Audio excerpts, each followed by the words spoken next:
Seattle, Friday, November 11th, 1911. Teamsters strike in defense of horse colleagues. Richard Reekie, general manager of the Seattle Transfer Company, reduced his horses' allotted meals from 3 per day to 2.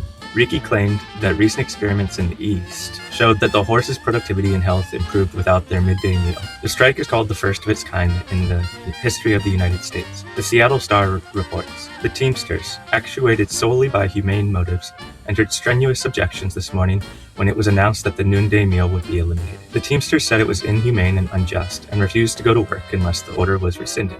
Their demands were refused, and 35 men, comprising the entire freight delivery crew, walked out. The Tacoma Daily Ledger reported that some of the strikers belonged to a local Teamsters union, but others did not. The union itself was not involved, and there was no threat to the Teamsters' hours or wages. Affection and sympathy for the animals alone caused the men to walk out. The Teamsters were motivated by empathy for the horses. One said, "Put yourself in the horses' place for a moment and see."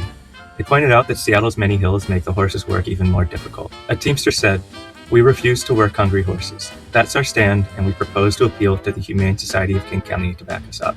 A separate group of drivers pledged to strike in solidarity with the freight delivery drivers. On day 2 of the strike, 18 more Teamsters walked out on the horse behalves, and the King County Humane Society took up the case. A prominent local veterinarian described the new policy as cruel, inhumane, and positively mean. He continued, "There is absolutely no justification for the theory that the horses will be more healthy.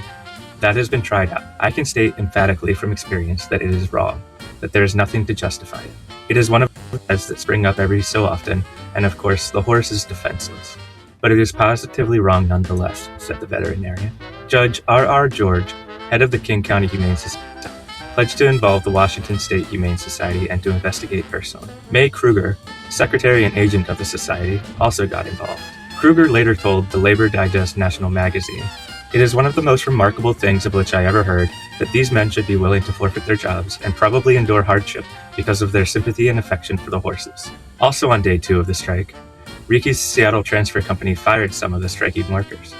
And it was revealed that General Manager Reekie is an active trustee of the King County Humane Society. By Monday, November 14th, the strike was over. 15 of the 53 strikers remained fired. The remainder agreed to return to work as long as the meal reduction was only a 30-day experiment and would be reverted if it was not satisfactory. I wasn't able to find out what came of the experiment. Some Teamsters unions claimed that the horses regained their lunch, but I can't find anything historical to verify this claim. I wonder, what would have happened if the strikers coordinated with their local Teamsters union?